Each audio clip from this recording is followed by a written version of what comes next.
नमस्कार विद्यार्थी मित्रांनो, स्वागत आहे तुमचं SK MPSC अकॅडमी या आपल्या यूट्यूब चॅनलमध्ये। आज दिनांक 29 फेब्रुवारी 2024 वार आहे गुरुवार। तुमच्यासाठी घेऊन आलो आहे संपूर्ण लोकसत्ता वृत्तपत्र विश्लेषण। तर आज या ठिकाणी मित्रांनो जे काही महत्त्वाच्या बातम्या आहेत त्यामध्ये आपण हिमालय पर्वतरांगा, कृत्रिम बुद्धिमत्ता ज्याला आपण AI म्हणतो, त्यानंतर राज्यशस्त्र, झाकीर हुसेन, भारतरत्न पुरस्कार, महाराष्ट्र आरोग्य विद्यापीठ यावर आधारित ज्या काही करंट न्यूज आपल्याकडे आहे त्यांना या ठिकाणी आपण MCQ क्वेश्चनच्या माध्यमातून डिस्कस करण्याचा प्रयत्न करणार आहोत। चला तर जी काही आजची आपली डिस्कशन आहे तिला या ठिकाणी आता आपण सुरुवात करूया। या ठिकाणी मित्रांनो जी आजची आपली पहिली न्यूज आहे ती हिमालय पर्वत रांगा संदर्भात आहे। सरळ या ठिकाणी न्यूज पाहूया।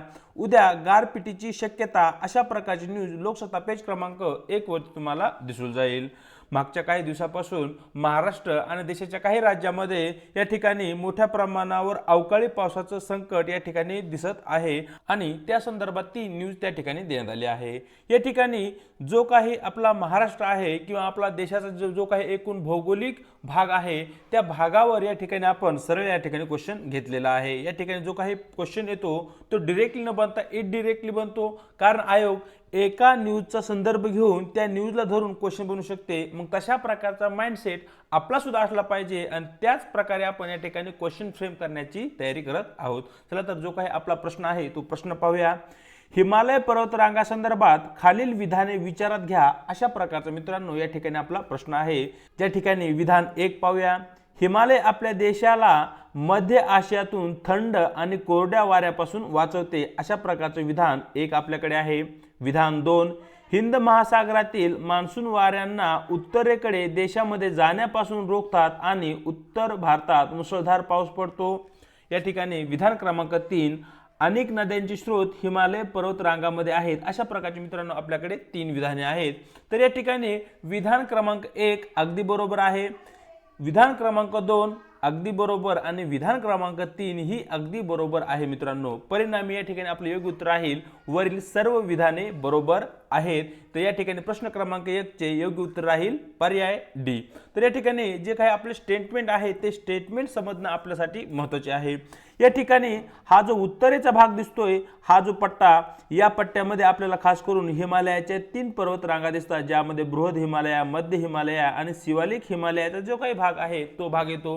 या ठिकाणी सेंट्रल एशिया म्हणजे हा जो मध्य एशियाचा भाग आहे या भागाकडून हिवाळ्याच्या दिवसामध्ये भारताच्या दिशेने थंड वारे वाहत असतात आणि उन्हाळी हंगामामध्येही भारताच्या दिशेने या ठिकाणी उष्ण वारे वाहत असतात।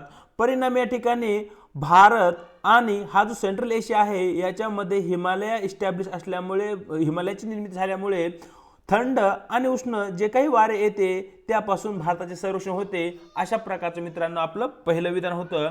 आपलं विधान क्रमांक 2 होतं की जे काही मान्सून वारे आहे त्या मान्सून वाऱ्याला या ठिकाणी हिमालय रोखण्याचं कार्य करतो आणि त्यामुळे उत्तर भारतामध्ये मोठ्या प्रमाणावर पाऊस पडतो अशा प्रकारचं आपलं दुसरं विधान होतं।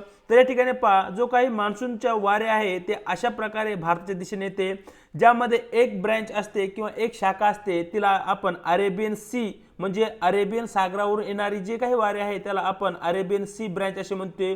ती या ठिकाणी मित्रांनो अशा प्रकारे भारत देशामध्ये प्रवेश करते आणि बे ऑफ बेंगाल म्हणजे बंगालच्या उपसागरावरून जी काही ब्रँच निर्माण होते ती अशा प्रकारे या ठिकाणी भारताच्या दिशेने कूच करत असते आणि भारताच्या भूभागावर या ठिकाणी पाऊस पडण्यास सुरुवात होते।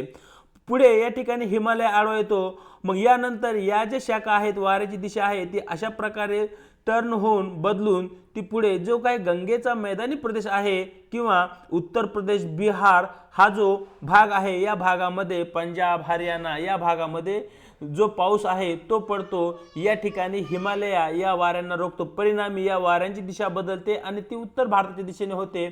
अशा प्रकारचं आपलं विधान क्रमांक 2 होतं जे की अगदी बरोबर होतं। आणि शेवटचं जे काही विधान होतं ते होतं की अनेक नद्यांचं जे काही स्रोत आहे किंवा जो उगमस्थान आहे ते हिमालयामध्ये आहे, त्यामध्ये गंगा नदी असेल, यमुना नदी असेल, कोशी नदी असेल, अशा प्रकारे भारतामधील महत्त्वपूर्ण ज्या काही नद्या आहेत त्यांची उगमस्थाने या ठिकाणी आपल्याला हिमालयाच्या पर्वतरांगामध्ये दिसतात। आणि हिमालयामध्ये उगम पावणाऱ्या ज्या काही नद्या आहेत त्यांना आपण 12माही नद्या असे म्हणतो, कारण या नद्यामध्ये 12ही महिने पाणी असतं। पावसाळ्यामध्ये पावसामुळे या नद्यामध्ये पाणी असतं आणि उन्हाळ्यामध्ये या ठिकाणी हिमालयाचा जो काही बर्फ आहे तो वितळतो आणि ते जे पाणी आहे ते नद्या थ्रू भारत देशामध्ये भारताच्या इतर भूभागामध्ये जाते। अशा प्रकारे या ज्या नद्या आहेत त्या 12ही महिने वाहणाऱ्या नद्या आहेत, म्हणून त्यांना आपण 12माही नद्या असे म्हणतो। तर अशा प्रकारचे काही आपले 3 स्टेटमेंट होते, त्या 3 स्टेटमेंटचं या ठिकाणी आपण स्पष्टीकरण पाहिलं आहे। पाहूया आजचा आपला पुढचा प्रश्न जो की कृत्रिम बुद्धिमत्तेवर आधारित आहे। या ठिकाणी न्यूज पाहूया। नागपूर IIT मध्ये देशातील पहिले AI केंद्र, या ठिकाणी अशा प्रकारची न्यूज लोकसत्ता पेज क्रमांक 2 वरती तुम्हाला दिसून जाईल। तर या ठिकाणी सरळ क्वेश्चन विचारला जाऊ शकतो की देशामधील पहिले AI केंद्र, आर्टिफिशियल इंटेलिजन्स केंद्र कोठे स्थापन करण्यात आले आहे? तर तुम्हाला नाव लक्षात असलं पाहिजे मित्रांनो, नागपूर IIT हे नाव तुम्हाला या ठिकाणी माहिती असणं आवश्यक आहे। या ठिकाणी या न्यूज धरून जो काही आपला प्रश्न आहे तो प्रश्न पाहूया। कृत्रिम बुद्धिमत्ता काय आहे? अशा प्रकारचा सरळ तुम्हाला बेसिक क्वेश्चन या ठिकाणी विचारला आहे। या ठिकाणी पर्याय A संगणकावर गेम खेळते, पर्याय B मशीन इंटेलिजंट बनवते, पर्याय C आपल्या स्वतःच्या बुद्धिमत्तेसह मशीनवर प्रोग्रामिंग करणे आणि शेवटचा पर्याय D आहे मानवी बुद्धिमत्ता मशीनमध्ये टाकणे। अशा प्रकारचे मित्रांनो आपले 4 पर्याय आहेत। तर या ठिकाणी तुम्हाला माहिती असलं पाहिजे कृत्रिम बुद्धिमत्ता म्हणजे ज्या प्रकारे मानव विचार करून एखादं कार्य करतो किंवा विचार करून एखादा निर्णय घेतो आणि विचार करून जेव्हा आपण कम्प्युटरला कमांड देत असतो तेव्हा कम्प्युटर जी काही माहिती आपण त्या कम्प्युटरमध्ये फीड केली आहे त्या माहितीला प्रोसेसिंग करून आपल्याला रिझल्ट देत असते। परंतु या ठिकाणी जी कम्प्युटर आहे त्याला एक प्रकारे आपण कमांड देतो आणि ती जी माहिती आहे ती स्वतः कम्प्युटर निर्माण करते, स्वतः त्याच्यावर प्रोसेस करते आणि शेवटी एंड रिझल्ट या ठिकाणी आपण देतो। म्हणजे या ठिकाणी जी काही मशीन आहे कम्प्युटर तिला बुद्धिमान बनवण्याचे कार्य या ठिकाणी AI कृत्रिम बुद्धिमत्तेद्वारे केले जाते। तर या ठिकाणी प्रश्न क्रमांक 2 चे योग्य उत्तर राहील पर्याय B। पाहूया आपले पुढचे प्रश्न ज्या ठिकाणी आपण इतर स्रोतापासून घेतलेले आहेत। या ठिकाणी जो पहिला प्रश्न आहे ज्यामध्ये प्रश्न क्रमांक 3 पाहूया। महाराष्ट्र राज्याचे राज्यशस्त्र म्हणून जाहीर करण्यात आलेले कोणते शस्त्र आहे? अशा प्रकारचा मित्रांनो या ठिकाणी आपला प्रश्न आहे। ज्या ठिकाणी पर्याय A तलवार, B भाला, C कोयता, D दांडपट्टा। तर तुम्हाला माहिती असलं पाहिजे की छत्रपती शिवाजी महाराज यांच्या काळातील दांडपट्टा हे महाराष्ट्र राज्याकडून राज्यशस्त्र म्हणून जाहीर करण्यात आले आहे। यावर येणाऱ्या काळामध्ये क्वेश्चन विचारला जाऊ शकतो। हा क्वेश्चन या ठिकाणी आपल्यासाठी महत्त्वाचा आहे। पाहूया प्रश्न क्रमांक 4। झाकीर हुसेन यांना 2023 रोजी कोणत्या पुरस्काराने सन्मानित करण्यात आले होते? अशा प्रकारचा मित्रांनो या ठिकाणी आपला प्रश्न आहे। ज्या ठिकाणी पर्याय A पद्मभूषण, पर्याय B पद्मविभूषण, पर्याय C भारतरत्न आणि आपला पर्याय D आहे मित्रांनो या ठिकाणी पद्मश्री। तर तुम्हाला माहिती असलं पाहिजे की डॉक्टर झाकीर हुसेन यांना 2023 साली पद्मभूषण या पुरस्काराने सन्मानित करण्यात आले होते। पाहूया आजचे आपले शेवटचे 2 प्रश्न ज्यामध्ये आपण पाहणार आहोत। प्रश्न क्रमांक 5। भारतरत्न पुरस्कार मिळवणारी महाराष्ट्रातील पहिली व्यक्ती कोण? अशा प्रकारचा मित्रांनो या ठिकाणी आपला प्रश्न आहे। ज्या ठिकाणी पर्याय A पु ल देशपांडे, पर्याय B V.स. खांडेकर, पर्याय C धोंडो केशव कर्वे आणि शेवटचा पर्याय या ठिकाणी आपला आहे यापैकी नाही। तर भारतरत्न पुरस्कार मिळवणारी पहिली महाराष्ट्रातील व्यक्ती आहे धोंडो केशव कर्वे। यांच्याविषयी तुम्हाला माहिती असेलच। पाहूया प्रश्न क्रमांक 6। महाराष्ट्र आरोग्य विद्यापीठ कोठे आहे? अशा प्रकारचा मित्रांनो या ठिकाणी आपला प्रश्न आहे।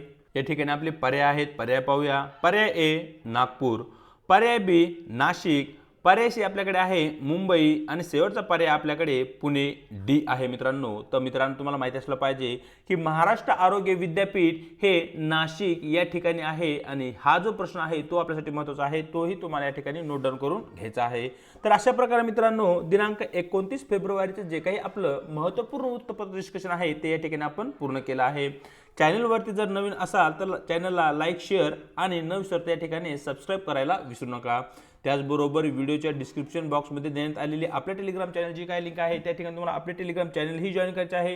त्याच्या माध्यमातून आपल्या प्रत्येक व्हिडिओच्या लिंक्स आणि महत्त्वपूर्ण अपडेट तुम्हाला वेळोवेळी भेटत राहतील। आज इथेच थांबत आहोत, भेटूया एका नवीन व्हिडिओ सोबत।